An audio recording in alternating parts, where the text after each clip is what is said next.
Bonjour à toutes et à tous, bienvenue dans cette deuxième vidéo et dans laquelle je vais présenter un premier exemple d'une réponse à une lettre de la part de l'administration fiscale au titre de l'impôt sur les sociétés. Donc on commence directement par l'énoncé de l'exemple. Donc supposons que votre société Alpha a reçu en date du 22 février 2019 un avis d'imposition auprès de l'administration des impôts l'informant de l'émission d'une majoration de retard pour un montant de 60 000 dirhams au titre de l'impôt sur les sociétés de l'exercice 2016. Donc, la première étape, comme nous l'avons précisé la dernière fois, c'est la réunion avec l'inspecteur des impôts. Donc, suite à votre réunion avec l'inspecteur des impôts, qui gère le dossier fiscal de votre société, il vous a expliqué que le montant correspond à une majoration de 15% pour retard de dépôt de la déclaration de résultat fiscal de l'exercice 2016. Donc la deuxième étape, c'est l'analyse des données et des déclarations, ainsi que l'étude de la position de l'administration.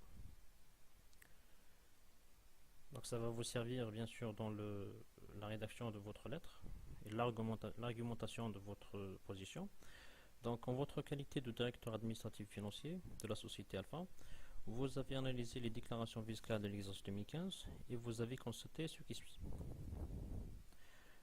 Vous avez déposé en date du 31 mars 2017 une déclaration initiale, soulignez ce mot, donc une déclaration initiale d'un résultat fiscal au titre de l'exercice 2016 qui affiche un montant de l'impôt dû de 400 000 dirhams.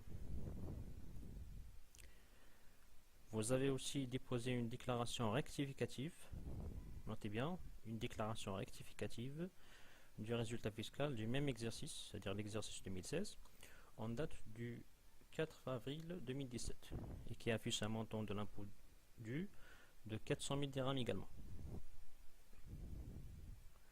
Donc en comparant les deux déclarations, vous avez remarqué que la déclaration initiale ne comprenait pas le montant des produits financiers pour un montant de 100 dirhams et qui entre en ligne de compte de la cotisation minimale qui s'élève à 20 000 dirhams. Donc dans ce cas-là, on note très bien que le montant de l'impôt est calculé sur le résultat fiscal et non pas sur la cotisation minimale. Quatrièmement, vous avez constaté aussi que les acomptes provisionnels et le reliquat de l'impôt ont été payés dans les délais légaux. C'est-à-dire que les acomptes de l'exercice 2016 ont été payés à leur échéance et aussi le reliquat d'impôt a été payé au plus tard le 31 mars 2017. Donc, on va faire une petite lecture des dispositions du Code général des impôts en la matière. Donc en lisant le Code général des impôts, vous avez appris que le dernier alinéa de l'article 184 de ce code édicte ce qui suit. Donc, toutefois, en cas de déclaration incomplète ou insuffisante, une amende de 500 dirhams est appliquée lorsque les éléments manquants ou discordants n'ont pas d'incidence sur la base de l'impôt ou sur son recouvrement. Donc, votre conclusion, plutôt vos conclusions. Donc, vous avez ainsi conclu que l'omission de l'inscription des produits financiers dans la déclaration de résultat fiscal n'a pas d'impact ni sur la base de votre impôt, qui est calculé sur le résultat fiscal, ni sur son recouvrement, et donc la majoration émise par l'inspecteur n'est pas due. Donc, on passe directement à la présentation de la réponse, plutôt de l'exemple de réponse que vous pouvez rédiger. Donc, en haut, on met la date, bien sûr, la ville, la date, et c'est-à-dire l'intitulé, plutôt la qualité de la personne qui va envoyer la lettre. C'est le gérant dans ce cas. le nom de la société, c'est Alpha, et son identifiant fiscal. Donc cette lettre est envoyée à l'attention de monsieur le directeur des impôts, donc direction interpréfectorale de Casablanca, et comme objet, on met demande de dégrèvement. On met aussi une référence, c'est votre avis d'imposition du 22 février 2019, donc pour rappeler un peu la référence, plutôt l'origine de ces impositions. Ok, et on commence à rédiger la lettre. Donc, on commence par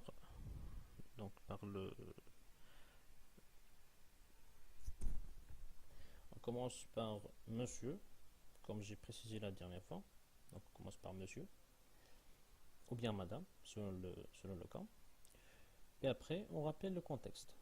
Donc là, nous avons reçu en date du 22 février 2019 l'avis d'imposition visé en référence et dans lequel vous nous informiez que nous sommes redevables d'un montant de 60 000 dirhams relatif à l'impôt sur les sociétés au titre de l'exercice 2016. Donc là, je vous rappelle le contexte dans lequel l'avis d'imposition a été reçu. Nous nous sommes rapprochés de vos services afin de nous clarifier sur l'origine du montant sus-indiqué et nous avons été informés qu'il s'agit d'une majoration pour dépôt tardif de la déclaration de résultat fiscal au titre de l'exercice 2016.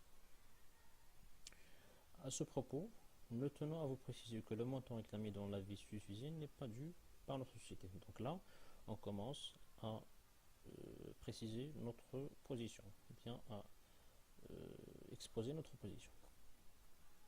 Après, on commence à argumenter. Donc, j'ai dit par exemple là, en effet, nous avons déposé en date du 31 mars 2017 notre déclaration initiale de résultat fiscal au titre de l'exercice 2016. Donc là, on voit clairement l'importance de la préparation de la lettre, plutôt de l'analyse des données avant la rédaction de la lettre. Donc c'est là où on exploite ces données. Par ailleurs, suite à une revue de l'historique de nos déclarations que nous avons effectuée en date du 3 avril 2017, nous avons remarqué que la déclaration déposée n'a pas été bien remplie et ne fait pas figurer le montant des produits financiers. Ainsi, nous avons procédé au dépôt d'une déclaration rectificative qui fait ressortir le montant de l'impôt calculé et liquidé. Et après, de même, notre société a procédé au paiement des acomptes provisionnels du reliquat de l'impôt dans les délais légaux prévus par le Code général des impôts. Donc, à ce titre, nous vous rappelons, monsieur le directeur, donc là, je donne un argument. Donc, c'est-à-dire, je me réfère au Code général des impôts, à l'article 184, comme j'ai déjà précisé, donc pour argumenter ma position. Donc, à ce titre, nous vous rappelons, monsieur le directeur, que le dernier alinéa de l'article 184 du CGI stipule qu'en cas de déclaration incomplète ou insuffisante, une amende de 500 dirhams est appliquée lorsque les éléments manquants au discordant n'ont pas d'incidence sur la base de l'impôt ou sur son recouvrement. Donc, comme nous l'avons déjà expliqué, la déclaration rectificative déposée par notre société n'a aucune incidence ni sur la base de l'impôt ni sur son recouvrement. Après, je fais une conclusion.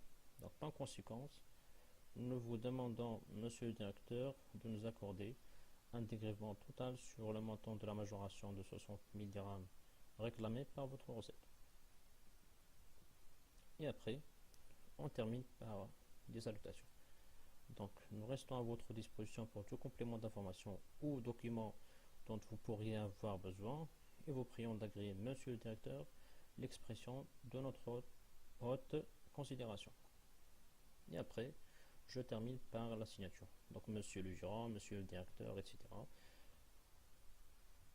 Donc, et après, je mentionne les pièces jointes que je vais joindre, plutôt les documents que je vais joindre à ma lettre de réponse.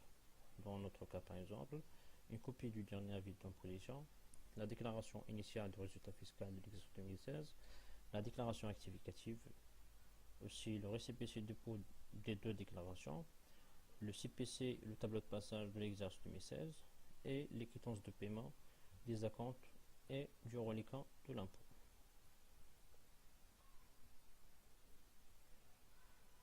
Merci pour votre attention et rendez-vous dans la prochaine vidéo. N'hésitez pas de me formuler vos remarques et vos suggestions par email à l'adresse ha.etisaid@gmail.com.